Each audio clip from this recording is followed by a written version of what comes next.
Welcome to Daily Wisdom, Walking the Path with the Buddha, a podcast shared by David Roylance. This podcast is dedicated to guiding you to completely eliminate the discontent mind and the suffering it causes by attaining enlightenment. Learn and practice the teachings of Gotama Buddha that will guide you to fully attain a peaceful, calm, serene, and content mind with joy. To support this podcast, visit patreon.com/support Buddha or visit buddhadailywisdom.com, where you will discover a full range of courses, retreats, and online learning resources to assist you on the path to enlightenment. Now, here's our teacher to share more.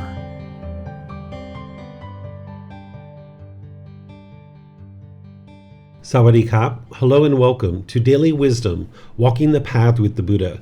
Today is our Pali Canon in English study group, and we're studying the words of the Buddha in Volume 5, which is titled The First Stage of Enlightenment, Stream Enter. Today we're going to be studying chapters 41 through 53. We're going to actually finish up this book today, and then next week we're going to be moving into Volume 6, which is titled The Natural Law of Dhamma. So the way that we do this class is I invite people in Zoom to be able to read a chapter from the book, and then after someone reads it, I will share some teachings on that, and then I open up to any and all questions that you guys have. Normally we study just 10 chapters, but because we're finishing up this book and there was just an extra kind of 3 or 4 chapters, we've included those into today's class. So we're going to spend a certain amount of time on each chapter and just kind of move along, opening up to questions that you guys might have along the way. So if you would like to ask questions and you're in Facebook, YouTube, or Zoom, you can ask those questions by putting them into the comment section. I'll be able to see those and then answer your question. Or in Zoom, you can electronically raise your hand and ask any and all questions that you like. So if there's anyone that's in Zoom who would like to volunteer to read this first chapter, you're more than welcome by just electronically raising your hand. Okay, looks like Samantha. Go ahead, ma'am. Death at the door of deathless. Is it possible, Sunakata, that some monk here might think thus? Craving has been called an arrow by the ascetic. The poisonous, unwholesome mental quality of ignorance is spread about by desire, craving, and anger. That arrow of craving has been removed from me. The poisonous, unwholesome mental quality of ignorance has been expelled. I am one who is completely intent on nibbana. Because he falsely thinks of himself thus, he might pursue those things that are unsuitable for one completely intent on nibbana. He might pursue the sight of unsuitable forms with the eye.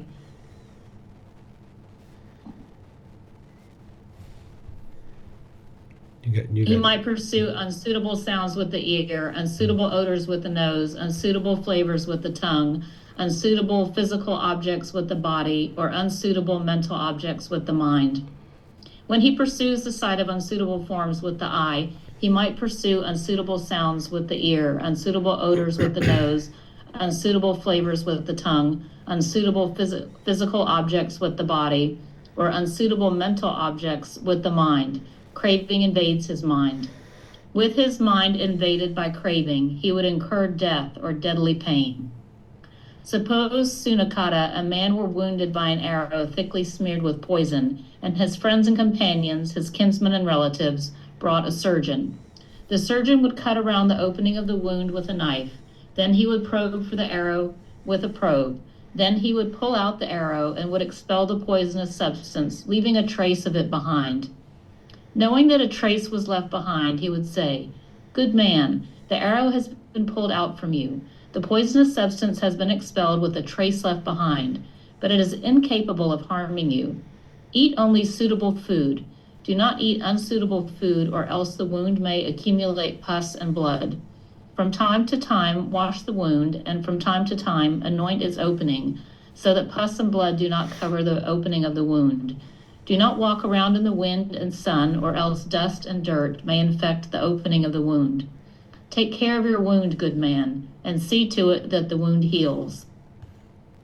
The man would think, "The arrow has been expelled from me.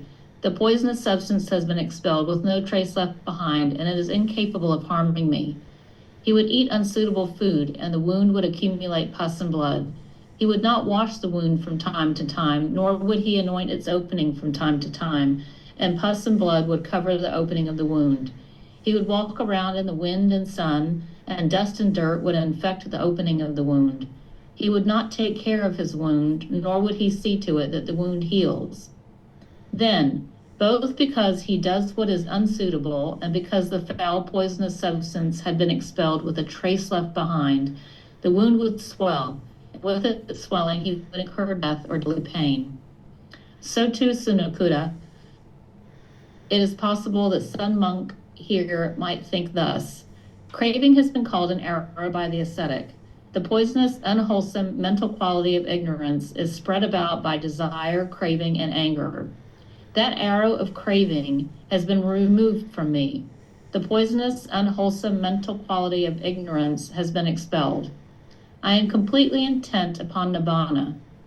Because he falsely thinks of himself thus, he might pursue those things that are unsuitable for one completely intent on nibbana. He might pursue the sight of unsuitable forms with the eye. He might pursue unsuitable sounds with the ear, unsuitable odors with the nose, unsuitable flavors with the tongue, unsuitable physical objects with the body, or unsuitable mental objects with the mind. When he pursues the sight of unsuitable forms with the eye, he might pursue unsuitable sounds with the ear, unsuitable odors with the nose, unsuitable flavors with the tongue, unsuitable physical objects with the body, or unsuitable mental objects with the mind. Craving invades his mind. With his mind invaded by craving, he would incur death or deadly pain. For it is death in the discipline of the noble one, Sunakata, when one abandons the training and reverts to the low life. And it is deadly pain when one carries out some defiled conduct. Okay, thank you, Samantha. So what we've got here is a discourse where the Buddha is essentially cautioning you to not consider yourself to be enlightened, meaning having eliminated these poisons from the mind. This is something that I've taught as well all throughout as I've been teaching you guys. I have taught at different times to never convince yourself that you're enlightened. Even when it's 1 year, 2 years, 3 years, and you're not experiencing any discontentedness, it's better to just continue to practice the teachings and cultivate wisdom about any other things that you might decide you'd like to cultivate wisdom about. Because what he's giving here is a story of an individual who thinks that their craving and ignorance has been eliminated from the mind, but it actually hasn't. It's still there. And now they've actually started doing things that continues to allow their defilements of the mind, the pollutions, to continue to exist in the mind. He's using this analogy of this wound and having taken out the poison, and then the person thinks that everything's fine and they don't actually attend to the wound. So the same thing is true, that if you actually convince yourself that you're enlightened, but the mind's not actually enlightened, you might actually start doing things that are unwise. So for example, there's certain cravings, desires, attachments that you know that you need to eliminate, and you'll never ever go back to them. Like drugs and alcohol is one of those things. If we've used those in the past, we know that it's unwise to do that, and it's going to hinder the mind from being able to experience mindfulness and concentration, and we're going to make unwise decisions when we're using those substances. So we know, like, okay, leave those alone and never go back to them, and you can cultivate the wisdom to do that. But there's certain cravings, desires, attachments that as a craving, desire, attachment, it's harmful. But once you get rid of the craving, desire, attachment, there's no harm in you continuing to do this particular thing. Like, for example, you guys have heard me use the chocolate cake a lot, where you might actually be attached to a piece of chocolate cake, where you show up to a restaurant, you have this amazing piece of chocolate cake, you get attached to it, you just can't wait to go back next week and get a piece of chocolate cake. And when you go back, wow, you're so excited and you're so happy that they have it. But now 2 or 3 weeks later, you go back and they don't have your chocolate cake, and now you're frustrated or agitated or annoyed. And here you would be able to see that your mind is attached or craving the chocolate cake. And what you would be wise to do is distance yourself from that. Go 3 months, 6 months or so without eating that chocolate cake, and now train your mind to let it go. But then at some point, when you're convinced that craving, desire, attachment has been eliminated from the mind, you might decide to start eating this chocolate cake again, because there's no harm in a piece of chocolate cake, especially if it's a vegan piece of chocolate cake. There's no harm that's being caused there. But if you've convinced yourself that a craving is gone or that the mind is enlightened, and you're not 100% sure, you might actually invite this piece of chocolate cake back into your life without realizing that the craving is still there. You might think like, oh, the craving's all gone. I can, bring this chocolate cake back into my life. Well, you need to be attentive to the mind and not convince yourself of that until you've seen evidence that that's the case. Because when we talk about these qualities of enlightenment, like eliminating discontentedness and the focus, concentration, clarity, deep memory, the personal professional relationships that are blossoming, not even being in a bad mood anymore. Occasionally you guys have heard me maybe say that an enlightened being doesn't have exhaustion, that they don't experience tiredness. They get sleepy where they need to sleep, but they don't get exhausted, right? And the reason why is because with craving, desire, attachment, the mind is pulling you in all these different directions. But when that's all gone, the mind's not being pulled in all these different directions, so you can just reside at ease and peaceful. But as long as you've got craving in your mind will be pulling in all these different directions and you'll get exhausted and tired. So these qualities that we talk about with enlightenment, they're actually produced by purifying the mind and eliminating a craving. So that concentration and that deep memory and that focus, that's actually occurring because you're eliminating the craving, desire, attachment. It's the meditation that's helping you to get to the point where you can eliminate craving, desire, attachment. But it's when the craving, desire, attachment is actually leaving the mind and has been eliminated that it's no longer pulling in all these opposite directions, so the mind can be more focused and more calm and more concentrated. So the danger is that if you invite this chocolate cake back into your life with the craving still being there, now you haven't fully extinguished the craving. The mind is not going to experience the qualities of the focus, concentration, clarity, deep memory, and all these other beneficial qualities associated with enlightenment. So the Buddha is essentially giving this analogy in the story so that you don't ever convince yourself that you're actually enlightened. Instead, if you're going to bring this chocolate cake back into your life, observe the mind. Eat it a few times and see, is there any conditioned pleasant feelings there? And then eventually you're going to show up to this restaurant one day and they're not going to have your piece of chocolate cake. Or maybe you're fully intent on eating that chocolate cake and at the last moment you just tell yourself, no, I'm not going to eat that chocolate cake. And you observe the mind when that chocolate cake isn't there. Is it agitated? Is it annoyed? Is it frustrated? Is it just feeling a little bit icky and a little bit off today? You can notice that about the mind, and then you'll know whether or not the craving, desire, attachment is still there. So you're going to need to still attend to the mind.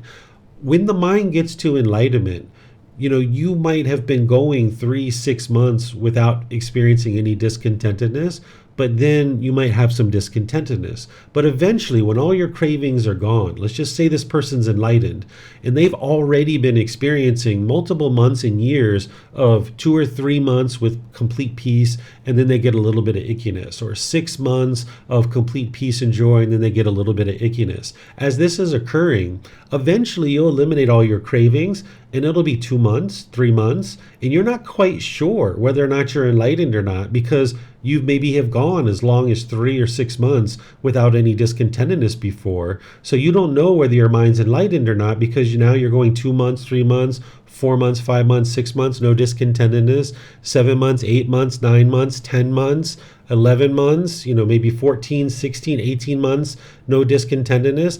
At this point, you pretty much know your mind is enlightened, but it's better to never convince yourself of that you just continue to stay dedicated and diligent, because in those early time frame of the mind actually being enlightened, in those 16, 18 month time frame, your mind is newly enlightened, and you would like to be able to be attentive to the mind. Don't ever convince yourself that it's actually enlightened. Instead, just be attentive to the mind. Continue to hone the mind. An individual who got to enlightenment 20 years ago is actually going to be more enlightened than someone who just got to enlightenment last year, for example. Because even though these beings are actually experiencing the same peace and the same qualities, the same joy, those kinds of things, the wisdom that this individual has cultivated after being enlightened for 20 years is going to be very different than this person who is at 1 year. They're going to have a higher level of wisdom from one person to the other in terms of the way that they've cultivated the mind and the level of concentration and clarity. They're both experiencing no discontentedness. They're both experiencing peace and joy. But this person who's been enlightened for 20 years, their actually mind is going to be much more cultivated than even this person who just got to enlightenment recently. So if you convince yourself that you're enlightened and you don't stay attentive to the mind, you won't continue to experience that improvement. So while we have these 4 stages of enlightenment and we consider Arahant the 4th stage of enlightenment where the mind is actually enlightened, there's more room to grow from there and beyond. Your mind can continue to grow. But if you convince yourself that your mind's enlightened, you'll probably become complacent. You'll probably have ego that comes in and conceit. And if that's the case, your mind's actually not enlightened. If you become complacent and ego and things like this are coming in. So the Buddha is giving you that heads up that says, hey, don't ever convince yourself you're enlightened. And he's giving you this story, this analogy of the arrow to show you how this happens with that. And it could very easily happen with something like this, but you're not interested in that. So just stay attentive to the wound, right? Continue to dress it, continue to protect it, continue to ensure that it's getting the medicines that it needs, and following the advice of like this doctor here. The same thing is true, that you continue to follow the guidance and the wisdom and the training methods that you've been doing all along. Even when your mind is, not experiencing discontentedness for 3 months, 6 months, 8 months, 10 months, 12 months, you'll get to a point where you probably know that, yeah, your mind's enlightened, but just don't convince yourself of that, and just continue to stay dedicated to developing the mind and developing your practice. So let me know what questions you guys have here. This is chapter 41, Death at the Door of the Deathless. Okay, it looks like Vibhav has a question. Go ahead, sir. David, I just had a question about deathless. I think you explained it last time, but can you please explain why it's called deathless enlightenment? Sure. Yeah, this is because that by the time somebody gets to enlightenment, they're not going to experience death the way that the Buddha describes it. What they're experiencing is final enlightenment, because at the time that an enlightened being dies, what they're experiencing is the final separation of the body and the mind, because that can't be eliminated as long as you're alive. So you're still going to be experiencing some muted physical pain. It's not going to be the same as it was when you were unenlightened, but you're still going to be experiencing some muted physical pain. Like if you stood too close to a fire, you need that little bit of pain just to know, like, oh, I'm standing too close to the fire, let me move. And then you moved. Where if you didn't have that, it would destroy the body when you're standing there without that physical pain. So when we get to enlightenment and die, we call it final enlightenment or final nibbana, because that's when the mind and the body are separating. The being isn't dying, because if there's death, then there's going to be continuous discontentedness, right? So if you look at the dependent origination, where it goes from ignorance all the way through all those factors, then you get aging and death, sorrow, grief, pain, displeasure, and despair. So since you've dismantled dependent origination, you're no longer going to experience death, because you've dismantled dependent origination. It's destroyed. So you can't experience death again, and you can't experience discontentedness again. So now that you guys understand dependent origination, since we've studied that, you can understand a deeper understanding of why an enlightened being doesn't experience death, because they've dismantled dependent origination. Thank you. You're welcome. All right, I'm not seeing any other questions anywhere. So let's move on to the next chapter, which is chapter 42. If there's someone who would like to read this one, you guys are welcome to. I can read it. Okay, go ahead, Vibhav. 10 abodes of the noble ones, the mind is liberated by wisdom. Monks, there are these 10 abodes of the noble ones in which the noble ones reside in the past, present, or future. What 10? Here, a monk has abandoned 5 factors, possesses 6 factors, has a single guard and 4 supports, has eliminated personal beliefs, totally renounced seeking, purified his intentions, calmed bodily activity, and become well liberated in mind and well liberated by wisdom. And how has a monk abandoned 5 factors? Here, a monk has abandoned sensual desire, ill will, complacency, restlessness and worry, and doubt. It is in this way that a monk has abandoned 5 factors. And how does a monk possess 6 factors? Here, having seen a form with the eye, a monk is neither happy nor saddened, but resides equanimous, mindful, and clearly comprehending. having heard the sound with the ear, having smelled an odor with the nose, having tasted a flavor with the tongue, having touched a physical object with the body, having recognized a mental object with the mind, a monk is neither happy nor saddened, but resides equanimous, mindful, and clearly comprehending. It is in this way that a monk possesses 6 factors. And how does a monk have a single God? Here, a monk possesses a mind guarded by mindfulness. It is in this way that a monk has a single God. And how does a monk have 4 supports? Here, having reflected, a monk uses some things, patiently endures other things, avoids still other things, and dispels still other things. It is in this way that a monk has 4 supports. And how has a monk eliminated personal beliefs? Here, whatever ordinary personal beliefs may be held by ordinary ascetics and Brahmin, that is, the world is eternal or the world is not eternal, the world is finite or the world is infinite, the soul and the body are the same, or the soul is one thing and the body another, the Tathagata exists after death, or the Tathagata does not exist after death, or the Tathagata both exists and does not exist after death, or the Tathagata neither exists nor does not exist after death. A monk has discarded and dispelled them all, given them up, rejected them, let go of them, abandoned and relinquished them. It is in this way that a monk has eliminated personal beliefs. And how has a monk totally renounced seeking? Here, a monk has abandoned the search for sensual pleasure, and the search for existence has eliminated the search for a spiritual life. Here, a monk has abandoned the search for sensual pleasures and the search for existence and has eliminated the search for a spiritual life. It is in this way that a monk has totally renounced seeking. And how has a monk purified his intentions? Here, a monk has abandoned sensual intention, intention of ill will, and intention of harming. It is in this way that a monk has purified his intentions. And how has a monk calmed bodily activity? Here, with the abandoning of pleasure and pain, and with the previous fading away of former gladness and sadness, a monk presence in the fourth jhana, which is beyond pleasure and pain, and purified by equanimity and mindfulness. It is in this way that a monk has calmed bodily activity. And how is a monk well liberated in mind? Here, a monk's mind is liberated from craving, anger, and ignorance, unknowing of true reality. It is in this way that a monk is well liberated in mind. And how is a monk well liberated by wisdom? Here, a monk understands, I have abandoned craving, cut it off at the root, made it like a palm stump, obliterated it so that it is no more subject to future arising. I have abandoned anger, cut it off at the root, made it like a palm stump, obliterated it so that it is no more subject to future arising. Abandoned ignorance and knowing of true reality, cut it off at the root, made like a palm stump, obliterated it so that it is no more subject to future arising. It is in this way that a monk is well liberated by wisdom. Monks, whatever noble ones in the past reside in noble abodes, all reside in the same 10 noble abodes. Whatever noble ones in the future will reside in noble abodes, all will reside in these same 10 noble abodes. Whatever noble ones at present reside in noble abodes, all reside in these same 10 noble abodes. These are the 10 abodes of the noble ones, in which the noble ones reside in the past, present, or future. Thank you. Okay, thank you, Vibhav. So these are very clear and very detailed. I think all the teachings of the Buddha are very clear when you understand all of his totality of his teachings.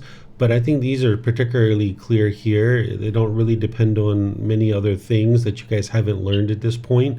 So what I'm going to do is just open up to any questions that you guys have, because here what he's essentially doing is saying these are the 10 things that you would need to cultivate in order to be able to get to enlightenment. These aren't the only 10 things, but the mind would need to reside here. So this first one, you guys might be recognizing that these are the 5 hindrances. He's saying someone who's gotten to enlightenment has eliminated the 5 hindrances.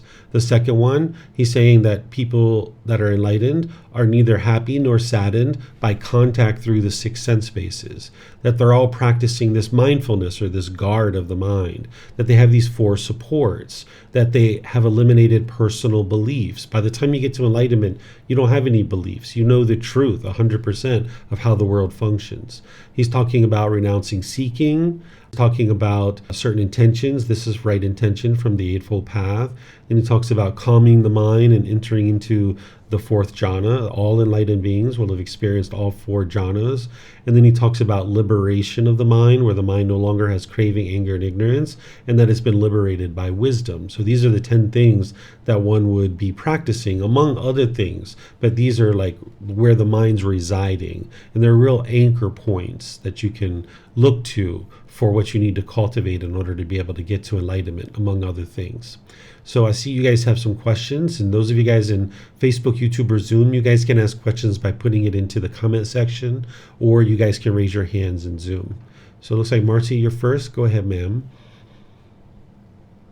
Yes, Teacher David, the number 4, it says, I think that's about the supports, right? How does a monk have 4 supports? Here, having reflected, a monk uses some things, patiently endures other things, avoids still other things, and dispels still other things. In this way, the monk has 4 supports. Is there a way that you could maybe expand a little bit on that?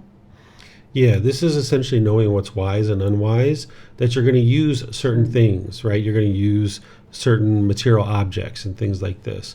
Then there's going to be certain situations where you're going to need to patiently endure things. Like maybe you're on a boat traveling, 3 hours from one location to the other, and there's this rumbling engine, right? And you're going to be sitting there and just patiently endure that, you're going to hear this rumbling engine. It's impermanent. You're not going to be upset or frustrated about it, but you can patiently endure that thing.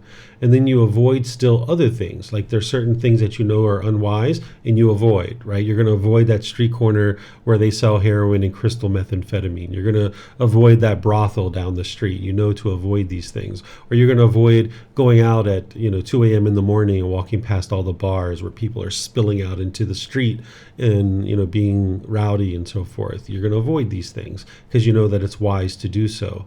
And then still you dispel other things, meaning that you know that these things are untrue and you're not going to feed into those things, that you dispel these things. So these are 4 things that you're doing on a day-to-day basis, and you have these supports where you use certain things and like, hey, I can use this and I'm not harming anybody, and this is something that's not going to lead to any kind of unwholesome results. And then there's the patiently enduring things, avoiding certain things, and then dispelling certain things. Like maybe somebody says something to you and you know that it's untrue, and you just kind of set it to the side and you kind of dispel that out of the mind. You don't grab onto it because you know that it's untrue. Okay, thank you, Teacher David. I appreciate that. You're welcome. Samantha must have had the same questions. Her hand went down. So let me see if we have any questions online. And I don't see anything there. So let's go. Oh, there's Yihang. She has a question. Go ahead, ma'am. Thank you, Teacher David. I also appreciate your answers to the number 4. And then I also have a little question about eliminating the personal beliefs. And sometimes I feel like the mind sometimes always, I think you also said that there was a craving, but it's like sometimes still craves the purpose of the life, or like the purpose of the whole existence of everything. And sometimes it craves like, how does this whole world or everything originate at the very beginning? Like why would all these have all the tents, the pollutions? Why do they exist there at the beginning? Should we like just dedicate it on just cut off when those curiosity arises? Or you can. The Buddha does give an origination story or a creation story. It's in volume 11. It's been somewhere around chapter 58, I think, somewhere around the 50s or 60s. Volume 11, he talks about this creation story and explaining how the world was created. He says that in terms of finding the origins of the beginning of the cycle of rebirth, in terms of like a time frame, he says, that's undiscoverable.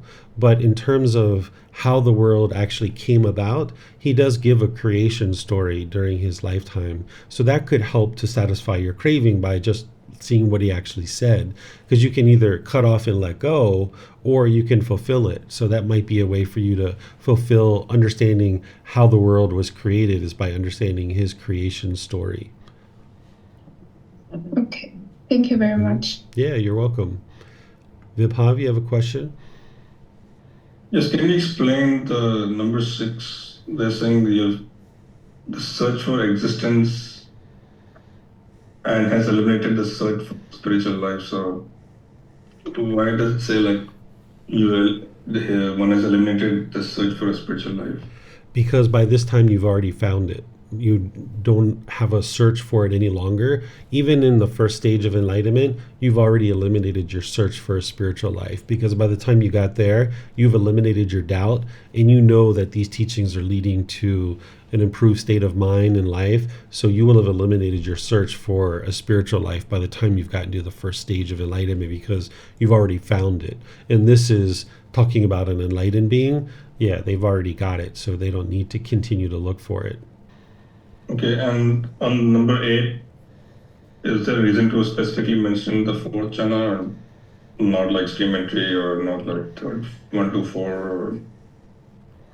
Yeah, I think here he's just referring to the abandoning of pleasure and pain, and how the previous fading away of the former gladness and sadness has occurred. So he's talking about those particular qualities, as well as being beyond this pleasure and pain, and the equanimity and mindfulness being fully developed in the mind. That's what he means by purified by equanimity and mindfulness, that the mind has fully developed these qualities. So by the time you got to the 4th jhana, these things have happened. And if you've gotten to the 4th jhana, that means you've already experienced 1, 2, and 3. So we can say that all those qualities of the jhanas have already been acquired in this individual who is enlightened. And this is another place where you can see where some people say that the jhanas are only experienced during meditation, and you turn these jhanas on and off, where here you can see him talking about the mind residing in these abodes. That's what an abode is, that it's a dwelling, that the mind dwells or resides in this particular mental qualities that he's talking about. And here, this is referring to the 4th jhana, because if someone's gotten to the 4th jhana, you can know that they've already gotten to the 1st, 2nd, and 3rd one. And he's talking about the qualities that are experienced in the 4th jhana. Thank you. You're welcome. Okay, looks like we have something coming in here. Oh, okay. Yeah, so I was remembering that in the 50s. Yep, that's for Yihan. Thank you, Marcy. Thank you very much. Okay.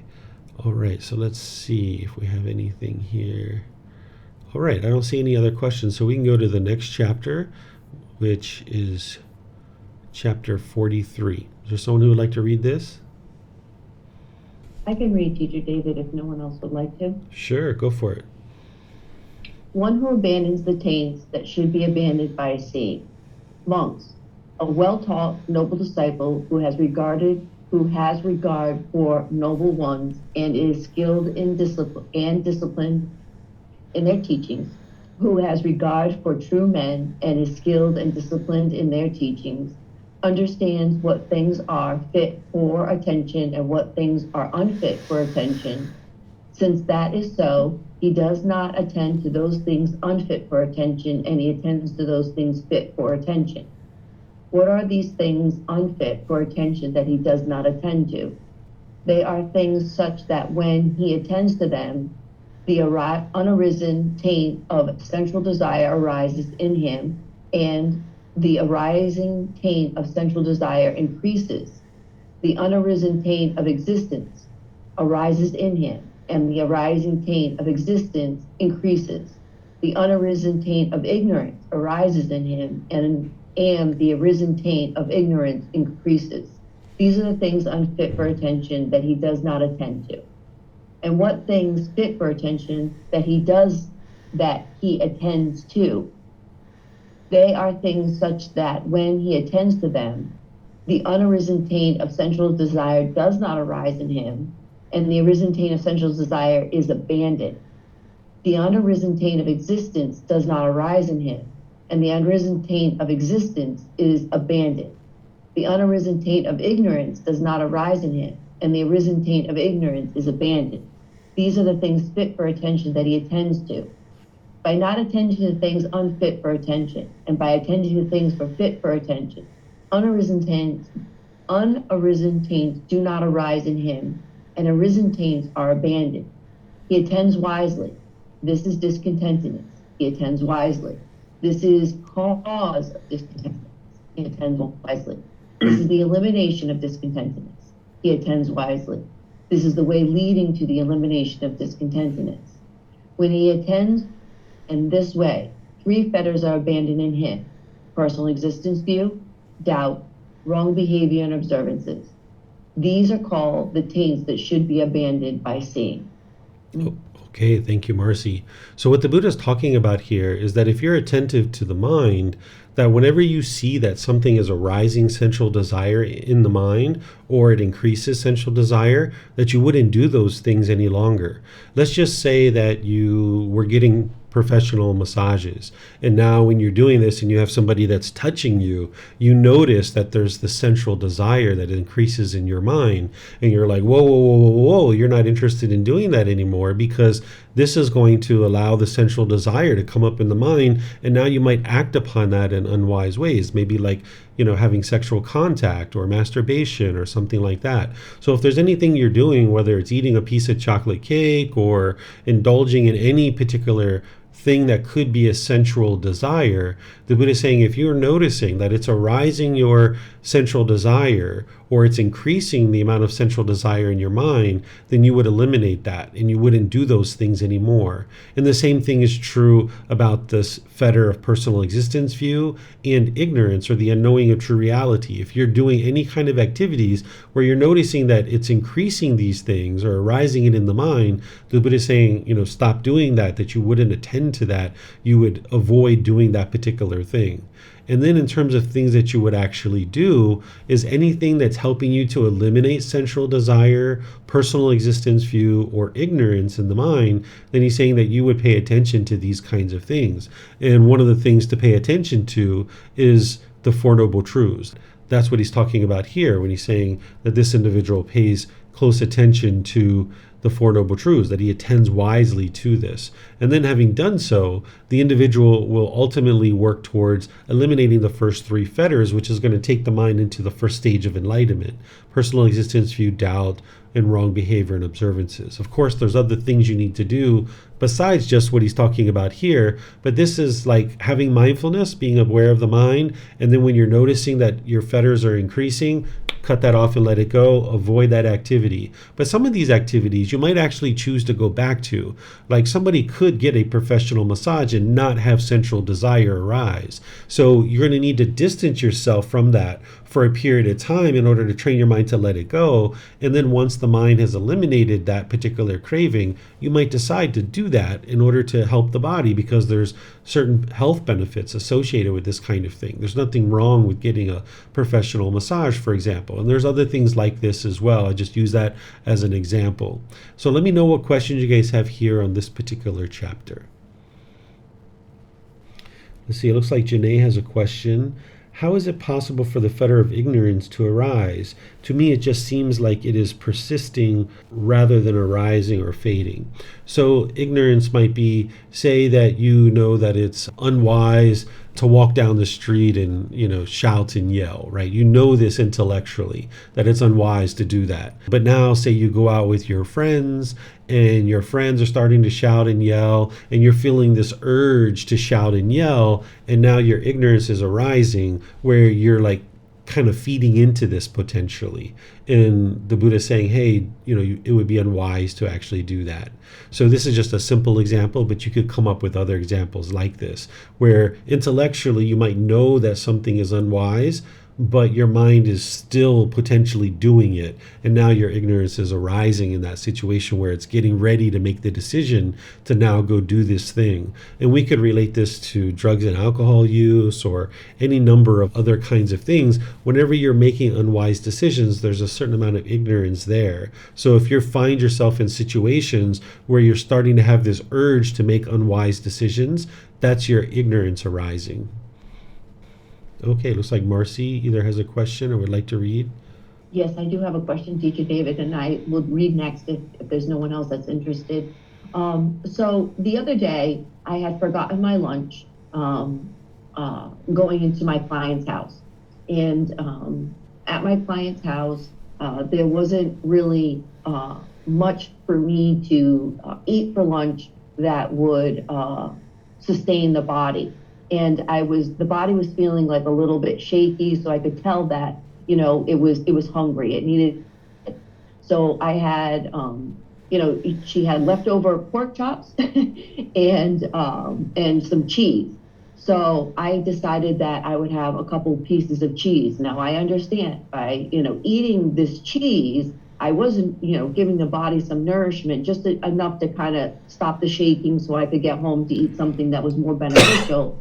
But I also know that cheese does cause harm in the world. I still ended up eating the cheese because it was basically all I had for an option at that point in time. Ignorance. Was that arisen in the mind, or was I just aware that this was and still made a choice and still caused harm? Like I'm trying to find that balance in that or understanding. It doesn't sound like there was any ignorance there. It sounds like you made a wise choice, because at the end of the day, you need to show loving kindness and compassion to all beings. And one of those beings is this being who you are. So to allow those shakes to continue and maybe go down the street and get in an accident in your car or other kind of health detriments or problems, that's not wise. So you will find that even though you aspire to be vegan and not eat animal products, you're going to find that you're going to be in situations nowadays where you don't really have any other options but to just go ahead and eat something that is going to cause the least amount of harm as possible. I've started actually calling this a vegetarian. A vegetarian is that you're as vegan as possible in any given situation, realizing that in some cases you might need to eat an egg here or there. You might need to eat some cheese or some other things like this. So if you've decided that you're going to go vegan and that's what you're doing, you can't cling to eating veganism too and being vegan. So a vegetarian would be somebody who is eating as vegan as possible in every single situation, but always realizing that there might be a situation where you can't do that. So I experienced one of those too. When I went to the USA 2 years ago with my family, we were at this place where it was like a 20-minute drive by taxi to get to food that would have been vegan. And it was very expensive for the taxi ride and for the food itself and getting back to where we were. So this hotel that we were at for 3 or 4 days, they were serving eggs and yogurt and different things like this. And I needed to eat some of that stuff. But I knew in my mind that, hey, when we got back to a better place that was more stable with vegan food, I would be able to eat that. So you can't even cling to being vegan, because in those situations you'll feel guilty or shameful or like you've done something wrong. But you can feel confident in knowing like, hey, 99.9% of the time maybe you're eating vegan, but every once in a while you're going to need to potentially eat something like that. But it's not based in central desire, and it's not based in ignorance. It's just because you're having loving kindness and compassion for this being, and we're at a state in the world where vegan food isn't necessarily always readily available. All right. Thank you, Teacher David. Yeah, you're welcome. I suspect that in the future, long in the future, there's going to be much more vegan food available. We won't see these kinds of challenges in the world. Yes. I mean, I do see it here that it's growing, but again, it's not 100%. Yep. Okay, looks like Vibhav, you have a question? Yeah, David, I had almost a similar experience when I was in Mexico last week. I was similar to I was at a hotel, and one instance was where I'd asked for like a non-alcoholic drink, like I just asked for like a virgin mojito, and the barman accidentally put some rum in it. I tasted it, I figured it was rum, but I gave it back, and I said I need the virgin one. And then there were other instances when I was getting breakfast, and I didn't realize that something had some egg in it. There was like some kind of a dessert or a muffin which had some egg in it, because I'm used to having that egg taste I didn't realize it. And somebody told me it had so I didn't eat it after that. And also there were some vegetables which had some mixed meat in it, but I didn't realize it was meat because I was wearing my glasses. I took the vegetables, I didn't take any meat, but it was still the whole thing was kind of mixed. So it was more out of not knowing and being in that environment rather than actually doing it out of purpose. So how does that affect and it didn't affect the condition of my mind. I was just okay, I did that, I didn't do the right thing, but it's fine. I didn't do it but on purpose. How does that affect the condition of karma? Yeah, so you need to have intention behind any particular decision in order for there to be karma generated. So if you had intended to kill or you have intended to do a particular thing, then the mind is acting based on craving, anger, and ignorance. So there's going to be karma there. But when you're not acting with intention, that you didn't intend to eat these things or drink this particular drink, you just notice whoa, there's some rum in here that needs to go back. So in that situation, you're making the wise choice that's leading to the wholesome karma. So in that situation, you're not experiencing any unwholesome karma. And because you took your time, you didn't just guzzle the drink down, you didn't experience any result of being intoxicated by the alcohol. So here you can see that you didn't experience any unwholesome karma because you didn't make decisions based in craving, anger, or ignorance. Your decisions were based in generosity, loving kindness, and wisdom. And that's why you experience the wholesome karma as a result. But even ingesting any amount of meat or animal products or things like this, there is karma that we're experiencing, but it's very minimal. It's not if you regularly killed and went out into the world and tried to beat people up and stuff like this. But if you're just having one little sip of an alcoholic drink and you're whoa, that needs to go back, or you're eating some vegetables and you didn't realize that there was meat that was in them, as soon as you realize it, you make a different decision. This isn't producing any unwholesome karma that you need to now extinguish because you made the decision based in wholesome intentions. When you realize that what you had made a decision about wasn't actually what you thought, then you made a different decision. And now your mind is basing all of its decisions in wisdom rather than the three unwholesome roots of craving, anger, or ignorance. And one last thing on this is that I'm not switched to veganism yet. It doesn't. I guess it's just a choice I've made. It's not something that seems super necessary to me right now. Is that okay? Because I think I just eat vegetarian. I don't necessarily avoid any dairy products. I didn't hear the first part. But I don't avoid. I mean, I just have the yogurt or Did something you? if that's available. It's not something that I actively avoid the dairy products. I didn't hear the first part of your question, Vipal. I said I'm not vegan yet. I don't necessarily, at least for personally, I don't seem necessary to be vegan yet. I'm vegetarian, but I don't eat egg, but I have not turned fully vegan, or I will have I guess sometimes tea with milk, or if there's yogurt in the food, mixed cream or something I will eat it. I don't feel any. I guess there's no craving for the food exactly, but I don't avoid it as well. Mm-hmm. So I'm acting like vegetarian, not like the vegan or the vegopectarian that you were saying. At least I'm vegetarian. What's your question? So is that okay? I guess is that still producing some unwholesome karma, not being vegan and being vegetarian?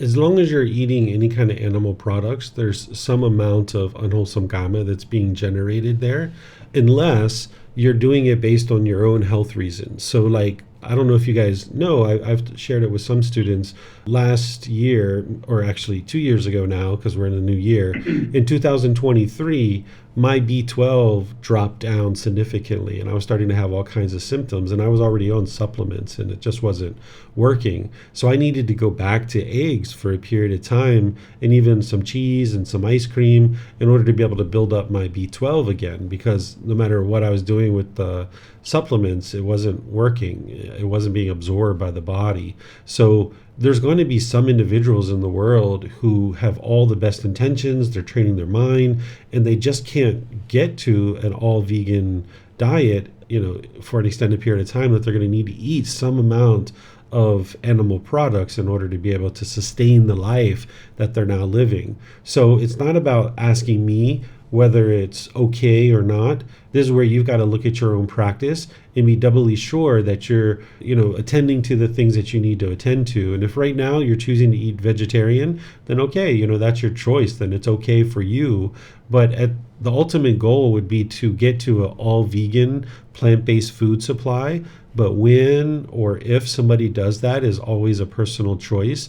And even in doing so, you might go through periods of time where you need to go back to animal products, because I was eating vegan for about 5 years or so.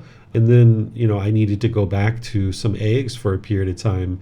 And even now, I still eat some eggs every once in a while just to keep my B12 up, because no matter what I'm doing with the supplements, the body just seems to need a little bit of that every once in a while. And that's the best way to show loving kindness and compassion for this being. But it's not based in sensual desire or ignorance. It's just based in loving kindness and compassion for this being who I am. So if you can get to a point where you completely get rid of all animal products and try to go for that period of time, and maybe you're going to need to take supplements, and you can see if the mind can actually do that. But if you get bogged down and just not even attempting to do that, then there can be potentially some sensual desire there, and you would like to test that and challenge that with the mind. It's not really sensual desire. It's easier not to have to think through all the stuff that we try to avoid. I mean, it's mostly vegan because Indian food is mostly vegan, but sometimes it's just easier not to for the mind to not have to think through all these things and look at every product out there and see whether it is vegan or not. It just seems at least for personally, it just seems easier to me to just go through this before making the switch at some point if I have to. Yeah, that's mostly the reasoning behind it. And I don't drink that much milk anyway. It's mostly sometimes in tea and stuff like that. It's not that I'm actually craving it. Mm-hmm. It's just a little bit easier to just make it through life, I guess. Yeah, it's important not to be complacent and to cultivate wisdom in all the different areas that you need to cultivate wisdom. So there was a time where I was Googling just about every single thing that I was eating, Googling pizza to see if pizza has any eggs in the dough. I was like, man, I'm going to need to give up pizza. And I was like, hold on a second, let me check this. And then I checked and I was like, oh, sweet, pizza doesn't have eggs in the dough. This is perfect. I can still eat pizza, right? So if I needed to give up pizza, I would. There's definitely periods of time where I went long periods without pizza. So every single thing that your mind is experiencing, you would like to go through a period of time where you've given it up. So I gave up desserts entirely for a good 6 months to a year. I gave up pizza entirely for a good long while. I stopped being on Facebook for 3 years at one point. I just wasn't even on that at all. So you're going to need to test and challenge the mind. And if you don't do that, you're not going to know necessarily whether there's a craving, desire, attachment there. So don't allow the mind to be complacent and just be like, oh, well, it's easier if I just drink this milk. Instead, you're going to need to do research to figure out what things have and what things don't have. This is part of the wisdom that you cultivate. And then you're going to need to go periods of time where you don't ingest that thing, because you don't need tea and milk in order to sustain your life. So that's something that you would like to go away from for a period of time to make sure the mind's not attached to it. Okay, thank you. Mm-hmm. You're welcome. Okay, let me check if we have anything. Looks like Mayuli has a question here. Mayuli's asking, teacher, I have a question. A dermatologist prescribed a topical cream for the face. The face experienced an allergic reaction to the cream that caused burning sensation and redness, causing hyperpigmentation on the face. In the past, if this situation occurred, the discontentedness would have been 10 out of 10. Now it is about 3 out of 10, but able to cut it off and let it go, knowing is impermanent. It's impermanent. Does this mean that personal existence views still exist? Yeah, the mind is still clinging to a certain degree there to the body. So personal existence view, like we were talking last week, is understanding that there is nothing here that could be considered you or a self. But getting to enlightenment is to eliminate the clinging to it. So the mind clinging to this body is why there's still a 3 out of 10 discontentedness. And when you fully eliminate the clinging to the body, this is where then you'll experience complete peace and joy. Even though the face is having some kind of hyperpigmentation, you wouldn't experience any kind of discontentedness associated with it. So you would like to get to a point where you understand that this body is in you, this mind is in you, and then ultimately get to a point where you've eliminated any clinging to the self-image or the self-identity. But then more clearly, you need to eliminate clinging to all the 5 aggregates: form, feeling, perception, volitional formations, and consciousness. Okay, so it looks like Marcy, you would like to read? Is that what that's for? Or, Yes. Yeah? Yes. Okay. So we'll go to this next one. And let me just check. This is a really long one. So I'm just going to have you read the top section. And then after that, I'll explain what the rest of it is. Sure. Right views of various kinds. According to Venerable Sariputta, the wholesome and the unwholesome. When friends, a noble disciple understands the unwholesome and the root of the unwholesome, the wholesome and the root of the wholesome, and that in that way he is one of right view, whose view is straight, who has perfect confidence in the teaching and has arrived at these true teachings. And what, friends, is unwholesome? What is the root of unwholesome? What is wholesome? What is the root of wholesome? Killing living beings is unwholesome. Taking what is not given is unwholesome. Misconduct in sexual pleasure and sensual pleasures is unwholesome. False speech is unwholesome. Malicious speech is unwholesome. Harsh speech is unwholesome. Gossip is unwholesome. Craving is unwholesome. Ill will is unwholesome. Wrong view is unwholesome. This is called unwholesome. And what is the root of unwholesome? Craving is the root of unwholesome. Anger is the root of unwholesome. Ignorance is the root of unwholesome. This is called the root of unwholesome. And what is wholesome? Abstaining from killing living beings is wholesome. Abstaining from taking what is not given is wholesome. Abstaining from misconduct in sensual pleasures is wholesome. Abstaining from false speech is wholesome. Abstaining from malicious speech is wholesome. Abstaining from harsh speech is wholesome. Abstaining from gossip is wholesome. Non-craving, generosity, is wholesome. Non-ill will, loving kindness, is wholesome.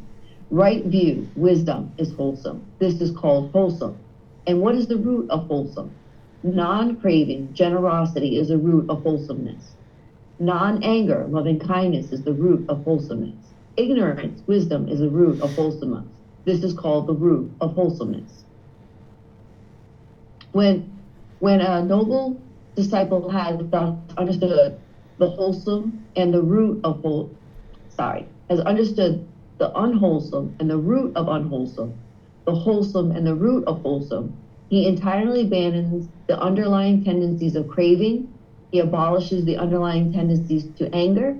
He completely destroys the underlying tendencies to the view and conceit I am, and by abandoning ignorance and arousing true wisdom, he here and now makes an end of discontentedness. In that way, too, a noble disciple is one of right view, whose view is straight, who has perfect confidence in the teaching, and has arrived at these true teachings. Okay, thank you, Marcy. So here, these are the part of right views. even though we talk about establishment and right view, and it's the Four Noble Truths, the Buddha talked about various kinds of views that one needs to adopt in order to be able to see the truth and get to enlightenment. And here he's talking about the wholesome and unwholesome. And these are things that you guys have studied before, but now he's talking about it in terms of a view and understanding what is unwholesome and understanding what is wholesome and understanding the root of these two things too. So here he's talking about what is unwholesome are these things here. And these are all unwholesome. And then the root of that is craving, anger, and ignorance, which is what you guys have learned before of the three unwholesome roots, or the three fires, or the three poisons. And then he's talking about the wholesome, which is just the opposite of the unwholesome. And then the root of the wholesome is just the opposite of the unwholesome, which is generosity, loving kindness, and wisdom, which you guys have already been exposed to. And what he's saying is that when you learn these and you understand these, that then this is what's going to help you to actually abandon them. By you understanding the wholesome and the unwholesome, then you can abandon the unwholesome and you can arise the wholesome, and ultimately get to the point where you eliminate this conceit, I am. So this is where the mind is now experiencing enlightenment, where the mind is now made an end of discontentedness. And since Mayuli just asked the question that she asked, let me just be really clear on this. So when you have eliminated your view of anything that could potentially be a self, when you realize that this body nor this mind is who you are as a person, this is eliminating personal existence view.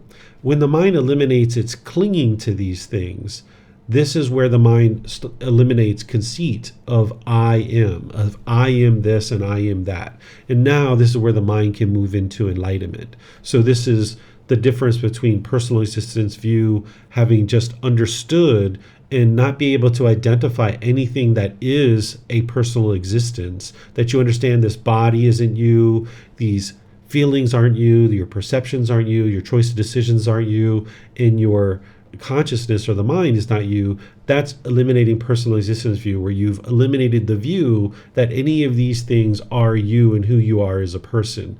But when you eliminate the clinging to those five aggregates, this is where you eliminate the conceit I am, that I am this or I am that. And that's where you've actually eliminated that. And now the mind can more fully move into enlightenment. So in your case, Mayuli, you might have eliminated personal existence view already, potentially, but there's still that conceit. There's still that I am. I am this face. And now when it has this hyperpigmentation, you experience that 3 out of 10 of discontentedness, because there's still this I am.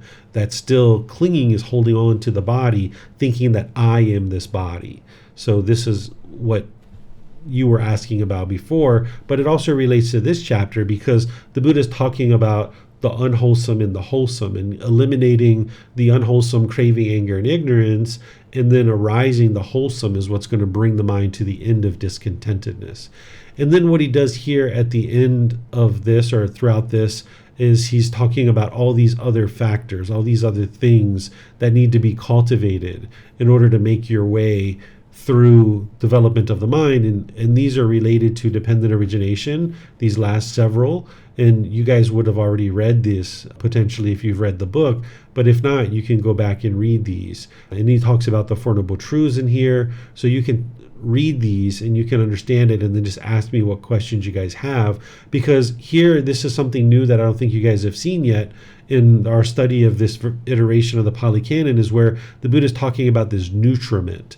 What the nutriment is where you're like feeding the mind what it needs in order to continue its existence. If you continue to feed the mind craving, anger, and ignorance, and you allow that to reside in the mind, then you're giving the mind the nutriment of what it needs to be able to spawn and create a new mind at the end of this life.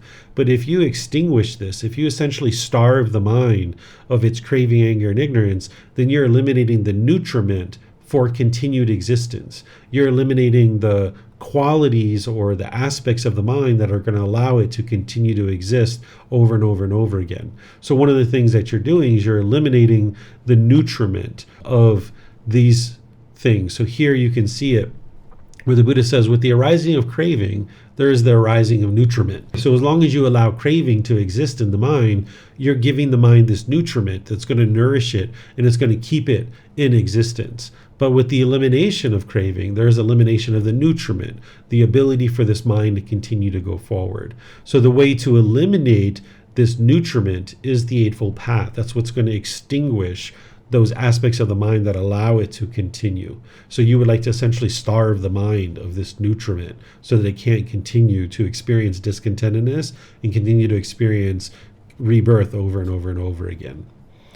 Okay, let me know what questions you guys have here. And if you have any questions on the things that are below this, you definitely can ask those. But it's just so long that we're not going to be able to read it in class.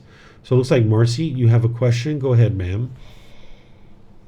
Thank you, Teacher David. I've noticed within the Buddhist teaching, he refers to wholesome and unwholesomeness.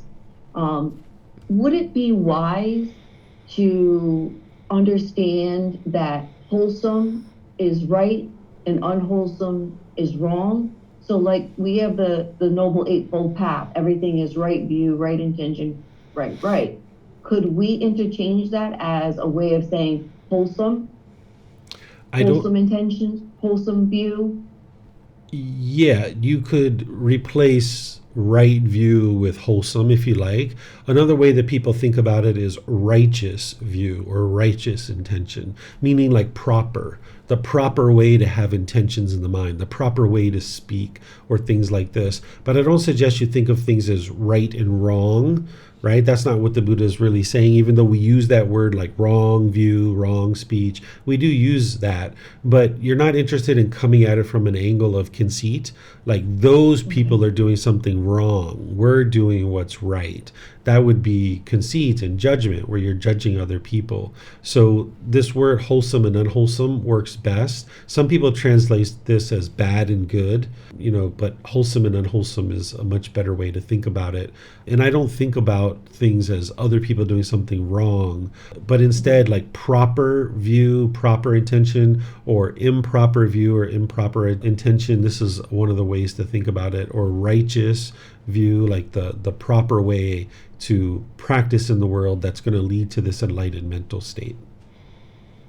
I'm glad you used the word righteous, because there was a conversation where, the word righteous seemed to the person I was having the conversation with as putting someone above, like that self-righteous, which when I look at it as self-righteous, that means, to me, I feel there's a lot of ego there.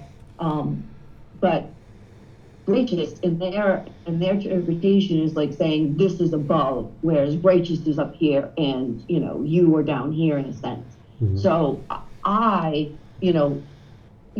was more of an understanding that when I look at the Noble Eightfold Path, instead of thinking like right or righteous or this is the only way that has to be done or whatever, that sometimes it was a little bit more digestible when I said wholesome. You know what I mean?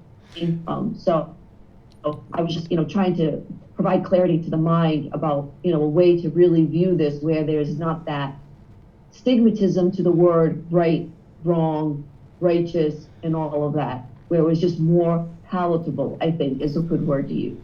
Yeah, some people don't use the word righteous in the way that it's defined in the dictionary. Some people think about the word righteous as being like putting yourself above people, because that's what some people do when they're thinking about things in a righteous way. But the actual meaning, if you look up the word righteous, means acting in accordance with divine or moral law. Right? So what the Buddha is teaching is this moral law, which is this natural laws of existence. So that's why we could refer to it as righteous intention or righteous speech, because this is speech that correlates with the moral law or the laws of existence, the natural laws of existence. But oftentimes people are like, look at him trying to be so righteous. And that's because people who feel like they're practicing a certain level of moral conduct, they tend to try to put themselves above other people because of the conceit that's in there. But if you get rid of the conceit and you just understand like, no, this is the righteous speech or this is the righteous action, meaning like this is the actions that correlate to the natural laws of existence. That's what the word righteous actually means. But people tend to not use it that way. Thank you, Teacher David. That actually eliminated some ignorance that I now taking and actually defining a word for its true meaning is probably a more wiser way of going at it when someone is using words in their own understanding, in a sense. Like, you know what I mean? If they have their own defined understanding of a word, to actually sit with them and say, okay, well, let's look up this word. Let's see what the true definition is of that word. May have helped. Thank you very much. I appreciate that a great deal. Yeah, what you're going to see is impermanence has affected the English language too.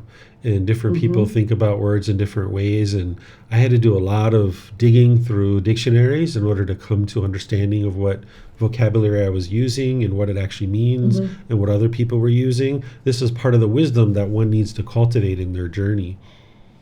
Yeah, that's funny. I have a little pocket dictionary that I used to carry with me when I worked EMS, just to kind of look up certain things. And maybe I should bring that pocket dictionary back out and keep it in my back pocket now so that I can look up stuff. Thank you. Well, nowadays they have all that stuff online, Marcy. I know. I kind of enjoy, maybe I have an attachment to having books in my hands because I do enjoy picking up a book. Well, if that's the case, then you need to let that go. Okay.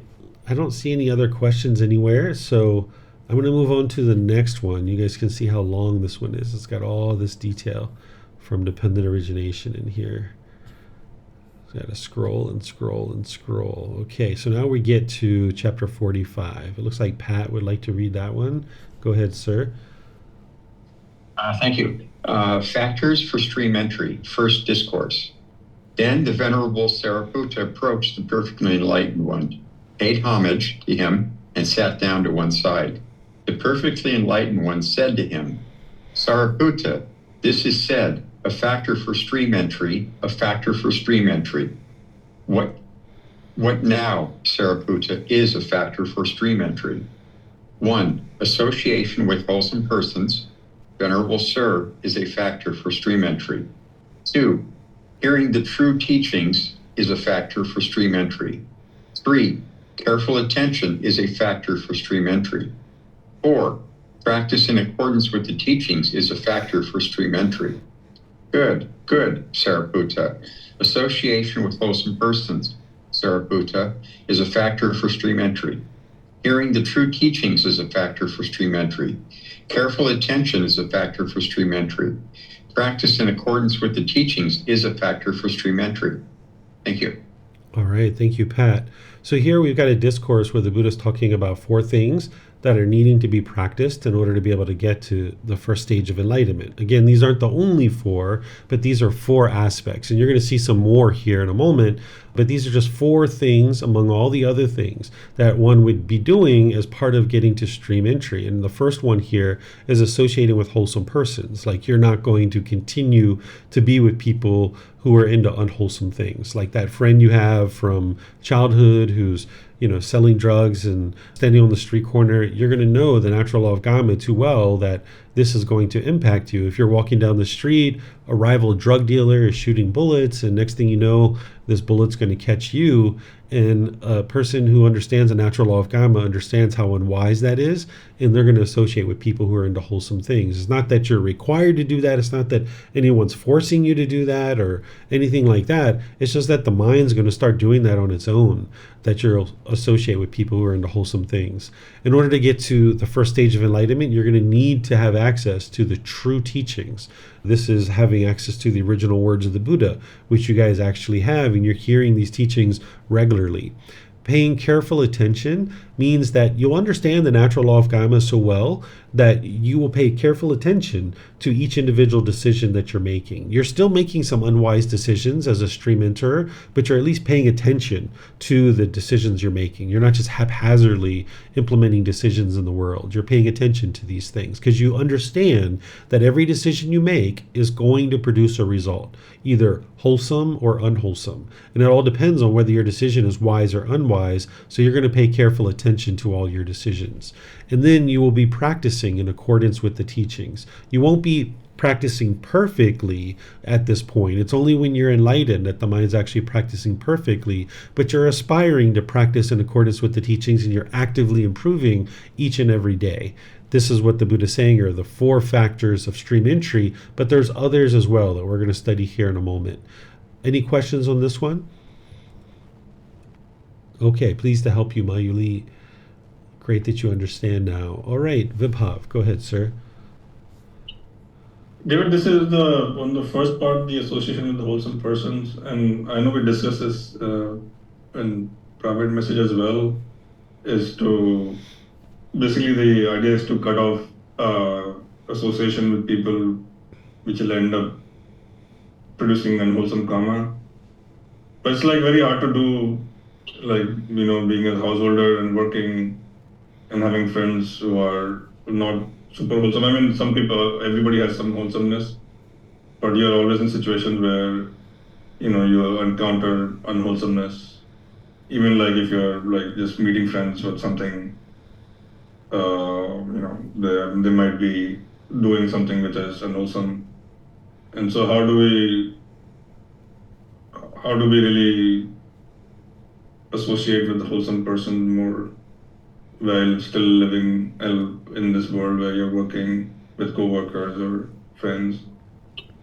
You'll need to eliminate any clinging to those relationships and realize that if there's people who are doing unwholesome things and you associating with these individuals, it's going to impact you. Because if you're looking to get to the peace and the joy where you're only experiencing wholesome things in your life, if you're still making decisions to associate with people who are doing these unwise decisions, and the clinging to this friend is going to now produce unwholesome results in your life. Well, there's no clinging as such, but I mean, you're not like, so it's not like, in the example you gave it like, it's not somebody who's dealing drugs or stuff like that. It's more like, somebody talks something which is, I guess that's unwholesome, like using wrong speech, or, you're invited somewhere there, like alcohol is like flows freely. Any party, any place you go to, you're hanging with co-workers, there's always some alcohol around. So you're not really clinging to the relationship, but you're in situations where other people are doing this stuff, you're not doing it. But you do catch some part of the conversation where, like one example was I met some friends from my previous work like a few weeks ago. And we went to a restaurant, but they were having drinks. I didn't have anything. But the conversation in some places goes down to like either unwholesome speech or some unwholesome, actions. Small ones, not really anything big, but you do end up being in situations where you rather not say anything. So it's just that if you're in a situation where somebody is saying something or doing something, we just like ignore it, will not create that unwholesome karma.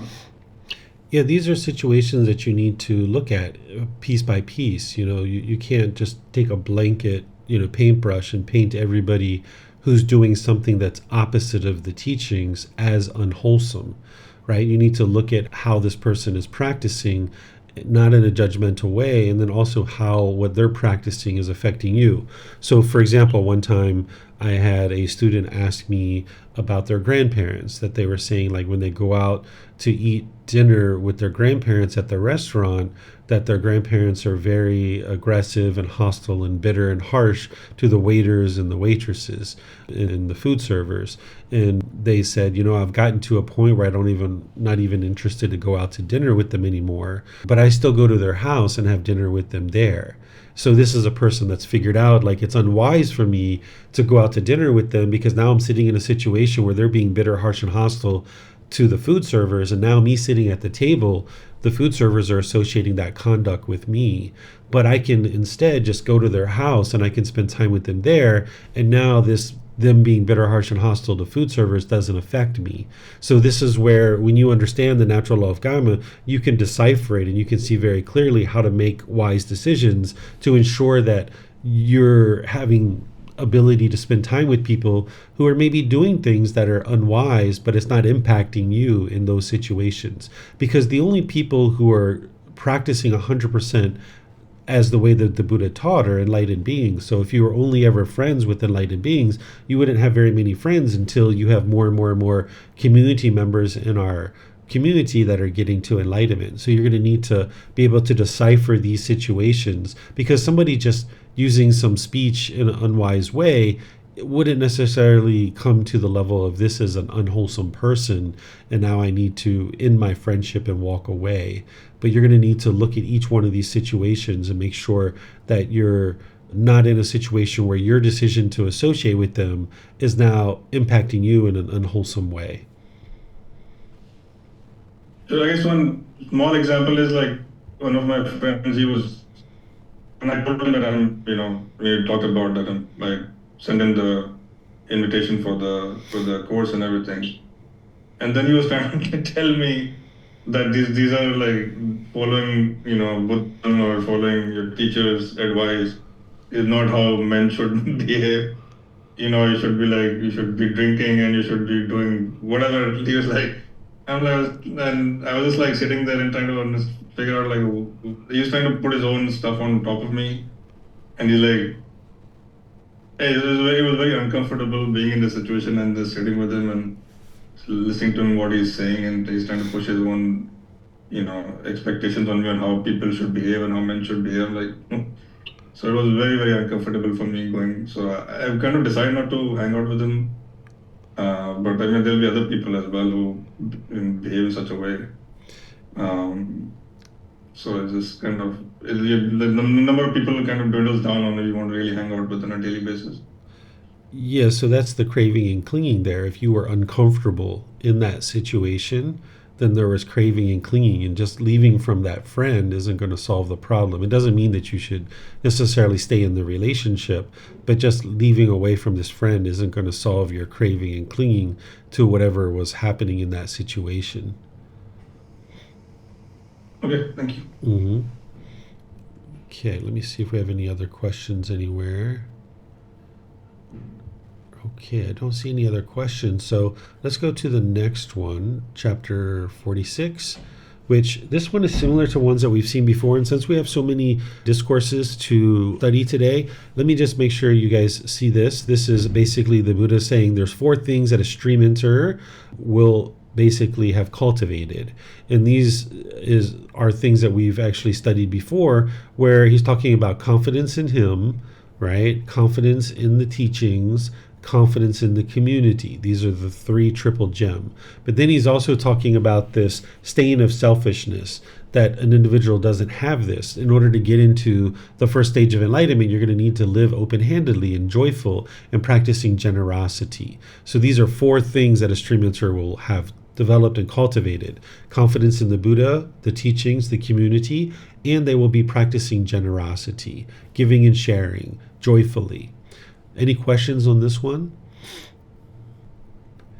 Okay, I'm not seeing any questions there. So let's go to the next one. This is another one where the Buddha is giving in more factors of what it takes to get to this first stage of enlightenment. Let me just see what we've got here, because this one I remember, this one's pretty long too. And I'm going to need to just kind of move through some of these so that you guys get a chance to ask any questions. Let me see. I have to go to oneself. Do you guys have any questions on this one? For those of you guys that have studied it, this is one that you guys can read.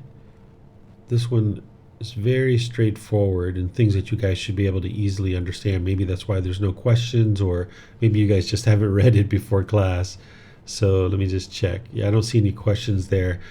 I'm going to just move through. We have so many chapters today, some of these really long ones and some of the ones that are pretty straightforward. No need to actually go into these. This is another one. This is the 10 modes, which is what we were just studying. Let me see if we have anything here that needs to be discussed. If you guys have any questions on any of these that I'm skipping over, feel free to let me know and I will answer your question. I'm not seeing anything here that pops out that you guys would have difficulties to understand. Okay, so I'm just going to keep on going since I don't see any questions. So this is one similar to what we just studied. This is the benefit of 4 things. These are the 4 things that we just actually talked about: association with wholesome persons, hearing the true teachings, careful attention, and practice in accordance with the teachings. So by practicing those, This is what leads to the realization of the fruit of stream entry, or actually getting to the first stage of enlightenment, but it also leads to these other attainments as well. Without these four things, you wouldn't be able to get to these, where you're actually not only in the first stage of enlightenment, but also in the second, third, and fourth, right? So that's what's actually going to lead to that. So it's important to cultivate these qualities that the Buddha is sharing that leads to the first stage of enlightenment, because this is what's going to actually lead to enlightenment itself. If you don't get to the first stage of enlightenment, you wouldn't be able to get to enlightenment. And then he goes into detail about all these different wisdoms. This is where, if you have any doubt that the teachings of the Buddha is to not have belief, but instead to cultivate wisdom, you can see it right here. Because the Buddha says, monks, these four things, when developed and cultivated, lead to obtaining wisdom, growth of wisdom, expansion of wisdom, greatness of wisdom, extensiveness of wisdom, vastness of wisdom, depth of wisdom. It goes on and on and on and on and on and on and on, where you can see the ultimate goal of the path to enlightenment is to cultivate wisdom. And that's why rites, rituals, ceremonies, and worship isn't what the Buddha taught.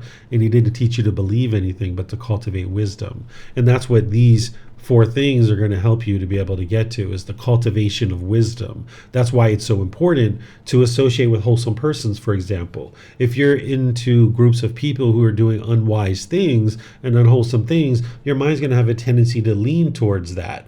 But if you're using Vibhav's example in a work environment, and you show up to a work event and there's people drinking beer and alcohol and things like this, and maybe you just show up for a brief period just to show your face, and this is something that you need to do for your professional career. Maybe you're there for 45 minutes, an hour and 15 minutes, an hour and a half, and before people get really drunk, you're out the door. Maybe you show up really early, you're there in the early part of the party, and then you're gone before people really start getting inebriated. And you just did this in order to really kind of show your face at this work party. But you're not choosing to associate in these situations where people are getting intoxicated and inebriated. You're choosing to leave out of the situation. So this is why you would like to do this, because you're cultivating wisdom. And these four things are going to lead to the cultivation of wisdom.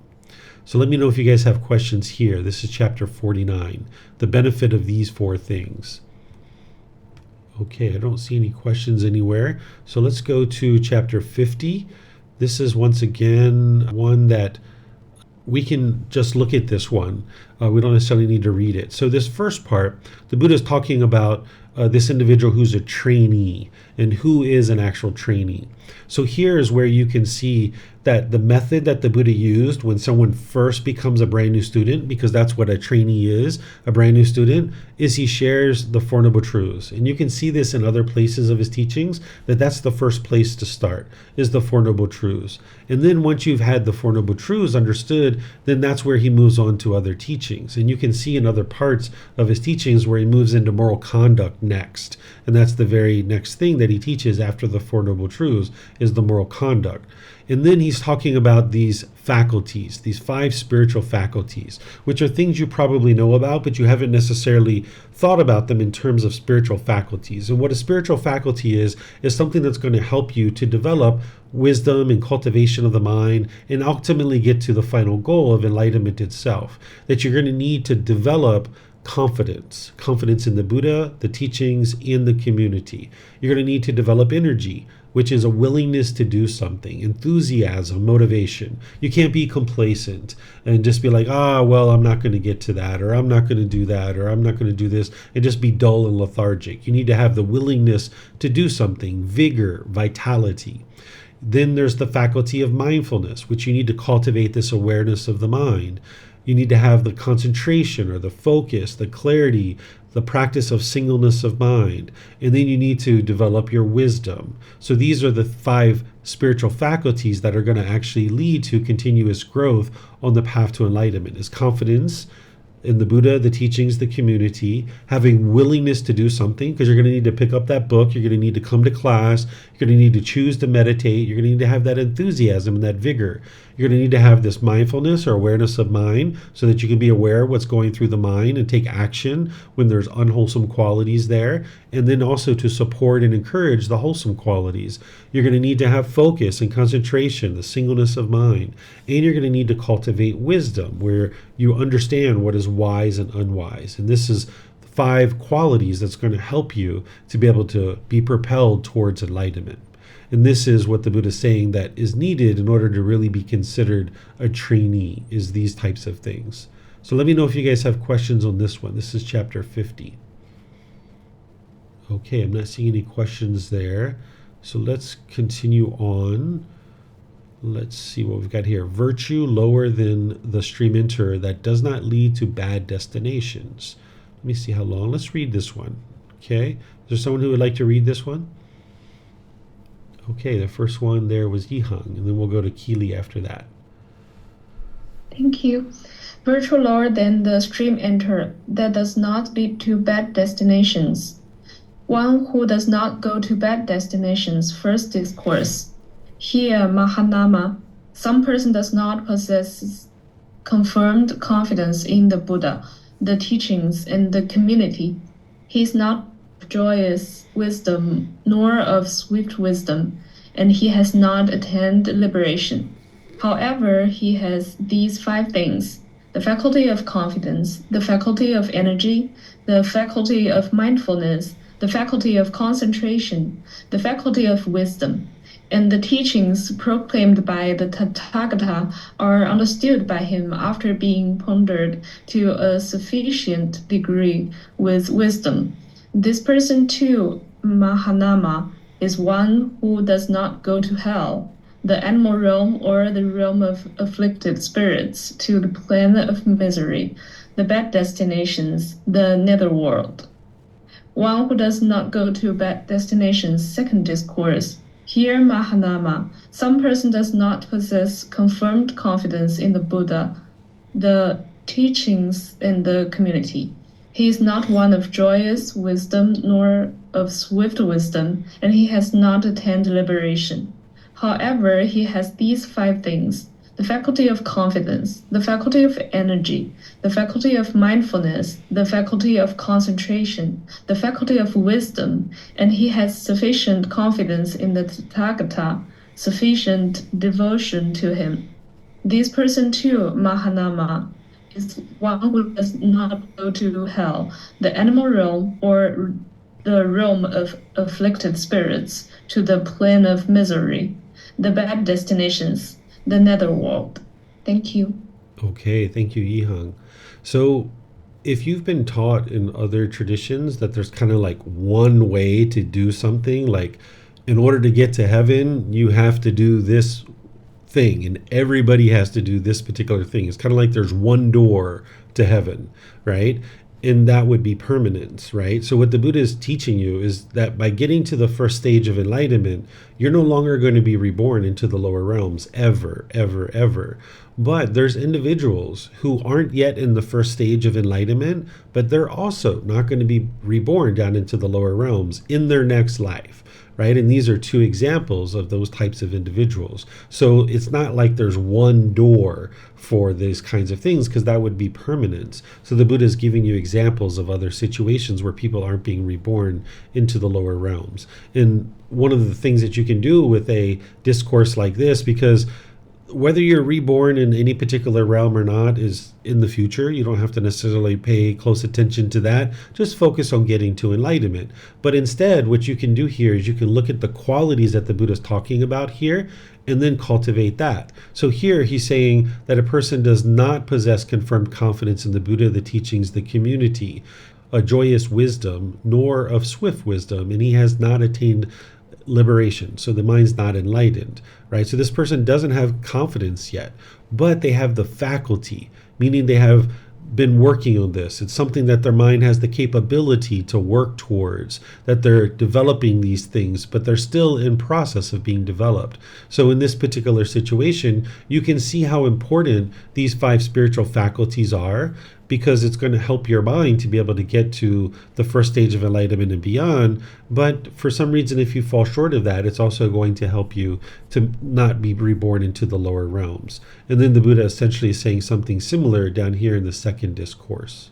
So let me know what questions you guys have here. It looks like Janae has a question. Go ahead, ma'am. So is this in specific correlation to a jhana? This is not necessarily specifically correlating to a jhana. Okay, I also have another question, which is when it says swift wisdom, is that basically like how it talks about like thinking and pondering? Does it then go to like swift wisdom where you can kind of just play it by ear very easily? Yeah, you just know the wisdom. You're not playing it by ear, but you know it with 100% certainty because you've independently verified enough of the teachings that you're able to easily know the answer to any particular challenge or situation that you're experiencing. You just know what would be wise or unwise. Okay, thank you so much. You're welcome. So, by the way, Janae, somebody that is experiencing these things could be in the jhanas, but not necessarily. Okay, so I'm not seeing any other questions, so we'll move on to the next one. Here, this is chapter 52, the 7 factors of the fruit of stream entry. So this one is something that we can read. I don't think it's very long, or actually it is. It's pretty long here. I didn't remember that. So I try to keep these classes to 2 hours at the maximum. So today we have a bunch of teachings. We have this chapter and one more chapter. So let me see what this next chapter is. Okay, so let's go ahead and read this chapter 52 because this one has a lot of meat in it that's going to help you guys. So Vibhav or Kaylee, I think Kaylee had volunteered. Vibhav, is that a question that you have? No, that was for reading? Okay, go ahead, Keely. Okay, thank you, Teacher David. The 7 factors of the fruit of stream entry. Monks, there are these 6 principles of cordiality that create love and respect and conduce the cohesion to non-dispute, to harmony, and to unity. What are the 6? 1. Here a monk maintains bodily acts of loving kindness both in public and in private towards his companions in the holy life. This is a principle of cordiality that creates love and respect and conduces to cohesion, to non-dispute, to harmony, and to unity. 2. Again, a monk maintains verbal acts of loving kindness both in public and in private towards his companions in the holy life. This too is a principle of cordiality that creates love and respect and conduces to cohesion, to non-dispute, to harmony, to unity. 3. Again, a monk maintains mental acts of loving kindness both in public and in private towards his companions in the holy life. This too is a principle of cordiality that creates love and respect and conduces to cohesion, to non-dispute, to harmony, and to unity. 4. Again, a monk uses things in common with his virtuous companions in the holy life. Without making reservations, he shares with them any gain of a kind that accords with the teachings and has been obtained in a way that accords with the teachings, including even the mere contents of his bowl.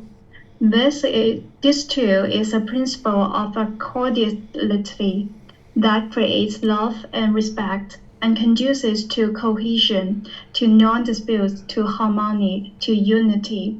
5. Again, a monk resides both in public and in private, possessing in common with his companions in the holy life those virtuous moral conduct that are unbroken, untorn, unblemished, unblotched, liberating, praised by the wise, not misunderstood, and leading to concentration. This too is a principle of cordiality that creates love and respect and conduces to cohesion, to non-dispute, to harmony, and to unity. 6. Again, a monk resides both in public and in private, possessing in common with his companions in the holy life that right will that is noble and liberating, and leads one who practices in accordance with it to the to complete destruction of discontentedness. This too is a principle of cordiality that creates love and respect and conduces to cohesion, to non-dispute, to harmony, and to unity. These are the 6 principles of cordiality that creates love and respect and conduces to cohesion, to non-dispute, to harmony, and to unity. Of these 6 principles of cordiality, the chief, the most cohesive, the most unifying is the will, right will that is noble and liberating, and which leads the one who practices in accordance with it to complete destruction of discontentedness. Just as the chief, the most cohesive, the most unifying part of a pinnacle house is the pinnacle itself, so too, of these 6 principles of cordiality, the chief, the most cohesive, the most unifying is this will, right will, that is noble and liberating, and which leads the one who practices in accordance with it to the complete destruction of discontentedness. And how does this will, right will that is noble and liberating lead to the one who practices in accordance with it to the complete destruction of discontentedness? Here a monk, gone to the forest or to the root of a tree or to an empty hut, considers thus, is there any obsession abandoned in myself that my soul obsess my mind that I cannot know or see things as they actually are? If a monk is obsessed by sensual desire, then his mind is obsessed. If he is obsessed by ill will, then his mind is obsessed. If he is obsessed by complacency, then his mind is obsessed. If he is obsessed by restlessness and worry, then his mind is obsessed. If he is obsessed by doubt, then his mind is obsessed. If a monk is absorbed in speculation about this world, then his mind is obsessed. If a monk is absorbed in speculation about the other world, then his mind is obsessed. If a monk takes to arguing and brawling and is deep in disputes, stabbing others with verbal daggers, then his mind is obsessed. He understands thus, there is no obsession abandoned in myself that my soul obsess my mind that I cannot know and see things as they actually are. My mind is well disposed for awakening to the truths. This is the first wisdom attained by him that is noble, world transcendent, not shared by ordinary people. Again, a noble disciple considers thus, when I pursue, develop, and cultivate this will, right will, do I personally obtain serenity? Do I personally obtain quenching? He understands thus, when I pursue, develop, and cultivate this will, right will, I personally obtain serenity. I personally obtain quenching. This is the second wisdom attained by him that is noble, world transcendent, not shared by ordinary people. Again, a noble disciple considers thus, is there any other ascetics or Brahmin outside the Buddha's teaching possessed of a will, right will, such as I possess?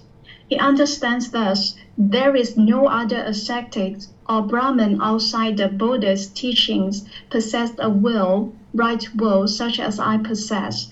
This is the third wisdom attained by him that is noble, world transcendent, not shared by ordinary people.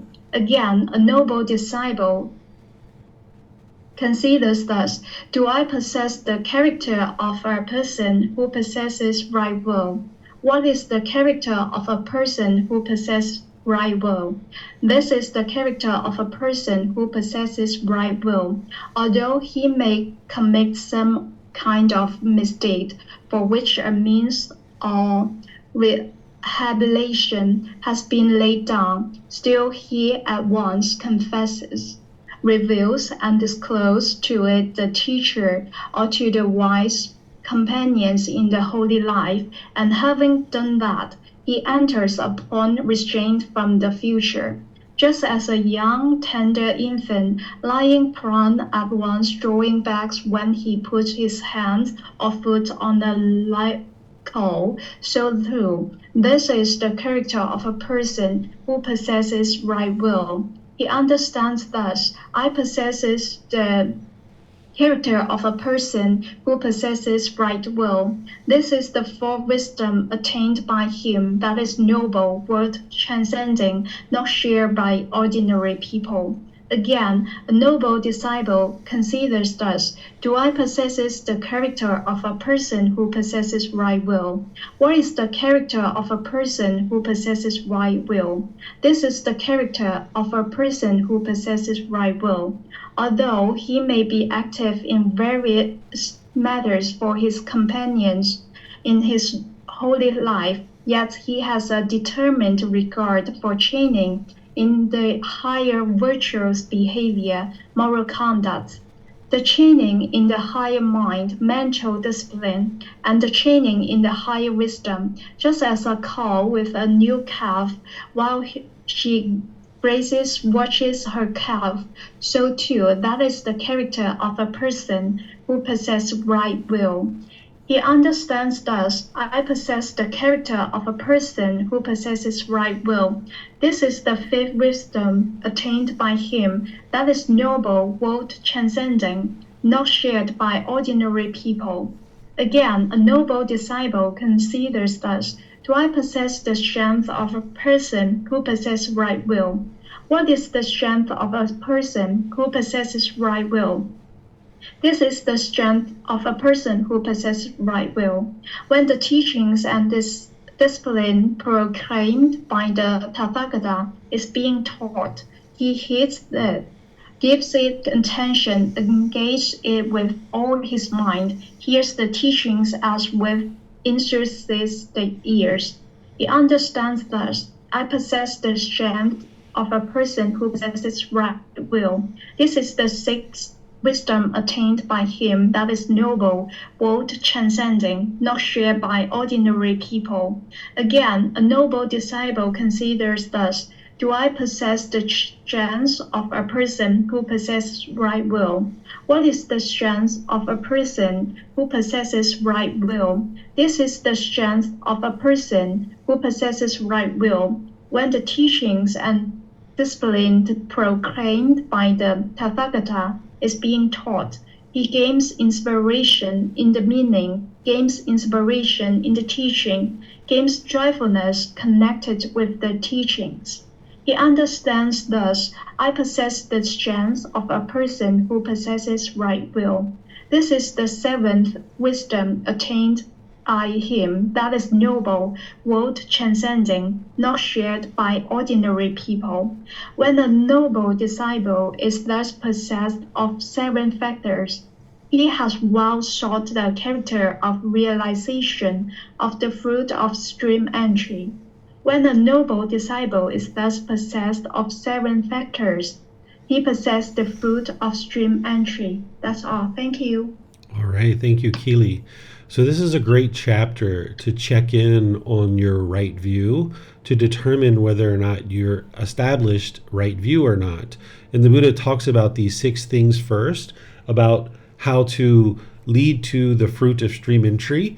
And here, these are six things that you can check in on about your bodily actions, verbal actions, and mental actions of loving kindness, both public and private, about members of your community. That if you're talking, gossiping, and slandering about people, both either in public or private, that are members of this community, the Buddha is saying that, you're not practicing in the way of a stream enter. A stream enter wouldn't do those kinds of things. And then he talks about these other things here that you can see that he's discussing, that, in terms of your moral conduct and your cohesion and the way that you live in harmony and unity in accordance with the teachings. And then he talks here about right view, that an individual who is going to be a stream enter would have cultivated right view. And then he says, out of all 6 of these things, right view is the most important out of all 6 of those things. And then he really dives into right view, and he talks about how to ensure that you've actually established right view. And you can catch it towards the end of each one of these paragraphs, right here, where he says, if a monk takes to arguing and brawling and deep in dispute, stabbing others with verbal daggers, then his mind is obsessed. Right? So this is something that someone with right view wouldn't be doing. And then he goes through some of these other ones here too, that if you guys caught the end of these paragraphs, you can see what he's talking about here. Let me get to some other ones down here. Here he is, where he says an individual with right view would be listening to the teachings. His mind would have enthusiastic ears as he hears the teachings, that the mind's kind of leaning forward and really interested in hearing the teachings. Because if you've established right view, then you know that it's a matter of learning and practicing these teachings, and you'd have enthusiastic ears to listen.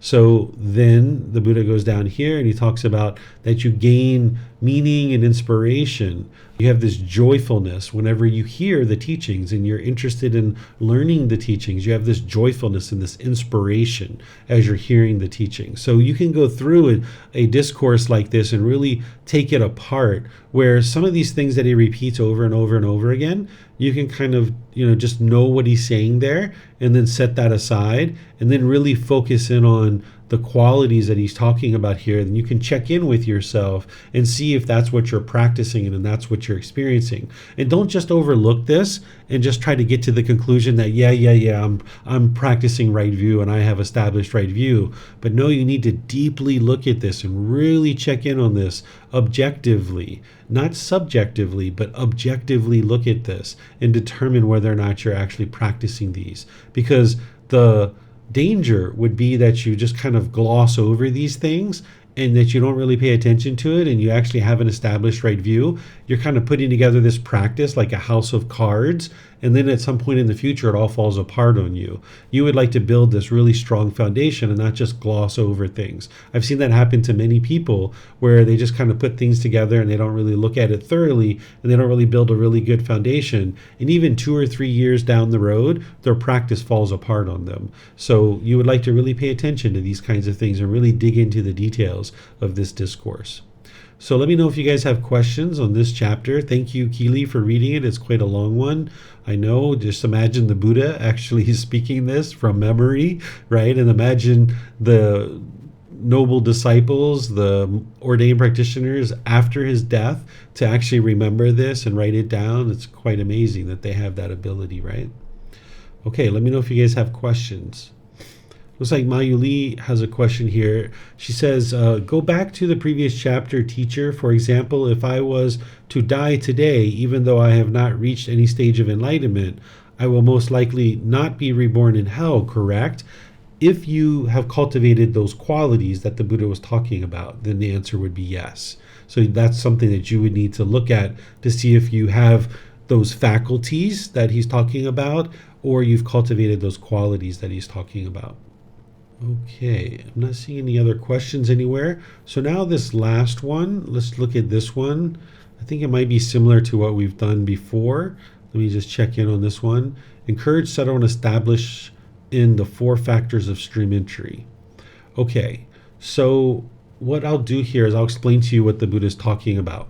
What he's talking about here is that for anybody who you have compassion for, meaning concern for their misfortune, and you think that they will heed your advice, whether they're friends, colleagues, relatives, or kinsmen, then he suggests that you should encourage, settle, and establish them in these 4 factors of the first stage of enlightenment, which is help them establish confidence in the Buddha, confidence in the teachings, confidence in the community, and this moral conduct that he's talking about.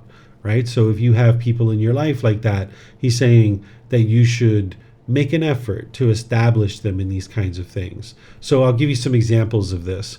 So there are times where my sister might be really struggling with a certain thing, and I know the teachings of the Buddha will help her with this, but she doesn't really know the teachings of the Buddha.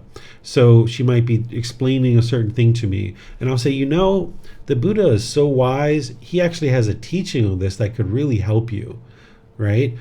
I'm not pushing it on her. I'm not giving her unsolicited advice. I'm just saying, hey, the Buddha has a really good teaching about this that could really actually help you in this situation, right? And now it's up to her to say, oh, really? What is that? And now I'll share it with her, right? But if she's not interested, then I wouldn't share it with her. So this is me trying to encourage, settle, and establish her in confirmed confidence in the Buddha or the teachings, right? Or let me give you an example on this moral conduct. So when I was growing up, there were times where I spent a lot of times with my grandparents. And my grandparents grew up in the 1920s, which was a very different time in America than now. And there was a certain amount of racism that existed. It exists now, and it existed back then too, quite significantly. They grew up in an era where certain color of skin ate in the restaurant, and a certain color of skin went behind the restaurant, or there were different water fountains for different people. And I would hear about these things, and they would tell me about these things, how they grew up in these kinds of environments. And every once in a while I would hear them say something that would be racist, and I would kind of mention to them about these kinds of things. And this was me trying to encourage, settle, and establish them in good, wholesome moral conduct, and realizing that they don't need to think about people that way. And both of them, ultimately transformed, and they no longer thought that way. But it was through this gentle humbleness of kind of sharing things with them here and there, and doing what the Buddha's talking about up here, that if you have compassion for people, concern for their misfortune, and they're a friend, a colleague, or relative, or something like this, and you think they will heed your advice, there are skillful ways to help them gain this confidence in the Buddha, the teachings, the community, and to practice improved moral conduct. But you need to be very careful here that you're not giving unsolicited guidance, or that you're not doing it through your own ego or your own craving or your anger or something like this. You need to be really skillful when you're doing these kinds of things. And as if you've done those things, there might be situations where people choose to get deeper into the teachings. Like my grandmother, for example, has always been very interested in anything that I'm doing around the teachings of the Buddha. She's even read the first book before, and she's a very avid reader, and she's in her hundreds now. She's over 100, and she's interested in these kinds of things, and that's because we've had these kinds of conversations. So what the Buddha is teaching you is that this is a way for you to kind of softly recommend people to kind of get established in these teachings. And some of you guys might be doing this with the people that are around you. But ultimately, like I mentioned, you need to be sure you're not doing this through your own craving or your own ego, because that's going to produce unwholesome results for you. So let me know what questions you guys have here on this chapter. This is chapter 53 of volume 4. Okay, I'm not seeing any questions anywhere. So Marcy has a question. Go ahead, ma'am. Thank you, Teacher David. So my question has more of an experience that the mind was having during the chapter that Keely was reading. The mind, I felt this lightness in the body and in the mind, and it seemed as though things were seemed brighter. And I felt very, how would I say, I don't want to say like excited, but just very light. And I'm having an issue with the mind saying, is this an attachment? Am I having an attachment to the Buddha's teachings right now? Or am I finding some gleams of information that are maturing the mind, that are benefiting the mind? You can sit with that and look at it and see for yourself, but it's not uncommon for, as you're studying the teachings of the Buddha, to feel these shifts that are occurring in the mind, and the mind becomes uplifted and a bit more radiant. This is possible. This can happen as you're gaining the wisdom that you need in order to be able to make your way to enlightenment. The mind can experience these things, but you can look at it yourself and just kind of be more introspective and determine for yourself whether or not there's an attachment there or not. Would it be beneficial to reread the chapter alone maybe and see what arises in the mind Yeah, if you reread it over multiple days, maybe wait 2 or 3 days and then reread it again and see if it still is experiencing the same thing. You might not, if it was a shift or it was kind of a realization, you might not notice that uplifting of the mind because that shift has already occurred. But if there's a craving, desire, attachment there, as you're extinguishing that, you also won't notice that excitement or that conditioned happiness. So either way, no matter what it was, rereading it will definitely help. Okay, thank you. You're welcome. Okay, so what we're going to be doing in our next class is we're going to be moving into Volume 6, which is the Natural Law of Dhamma. We're going to be studying chapters 1 through 10, and we're going to be in this book now for a few weeks as we're exploring the chapters related to the Natural Law of Dhamma. As you guys probably know, everything and anything that the Buddha taught in one way or another comes back to the natural law of Dhamma, but this particular book really hones in on the natural law of Dhamma really closely. So I encourage you to read this and pay attention to it, because when we talk about awakening to enlightenment and cultivation of wisdom, this is the natural law that you're cultivating wisdom about. So you're going to need to really know this inside and out, backwards and forward. So pay attention to this particular book, because this is going to be really targeted teachings around the natural law of Dhamma. And so we're going to be in that for several weeks. Tomorrow in our group learning program, we're going to be studying the 5 precepts, which is the natural law of Dhamma as well, helping you to understand the moral conduct behind the natural law of Dhamma, or at least a certain portion of it. So you guys are always welcome to attend that or listen to the recording if you like. On Monday, I'm going to be starting a Foundation in the Path to Enlightenment course, Monday through Friday. That's going to be 9 a.m. to 3 p.m. Thai time here in Chiang Mai. So you guys are always welcome to attend that either in person or online as well. So thank you all for joining. And as you would like to learn more, you're always welcome to continue to learn. Now that you guys have learned this Volume 5, I suggest you read it more than one time, because you're really going to need these teachings. And then also the retreat that's coming up in January, which is only about another 2 weeks from now that it's going to be starting. That is going to take this particular book of Volume 5 and it's putting it into a retreat format where it's giving you everything you need in individual talks. So here you've learned it as a study group, but it's going to be in a retreat format coming up in January. So if you'd like to take that either here in Chiang Mai or you would like to learn online as I teach that, because it's live streamed and recorded, that's another way for you to really get going into this first stage of enlightenment, is to learn the same content but learn it in a retreat format, both rereading the book and learning it in a retreat format as well. So thank you all for reading. Thank you for your questions, and have a lovely and wonderful rest of your day. Perhaps we'll see you guys in a future class. Be well and take care. Sawadee ka. Thank you for listening to this podcast. To provide support for this podcast, visit patreon.com/support Buddha. To access more teachings, visit buddhadailywisdom.com. There, you will discover a full range of courses, retreats, and online resources to assist you on the path to enlightenment. Remember to establish a daily, consistent meditation practice, along with learning and practicing these teachings. A well-developed meditation practice is the foundation in which to train the mind to attain enlightenment.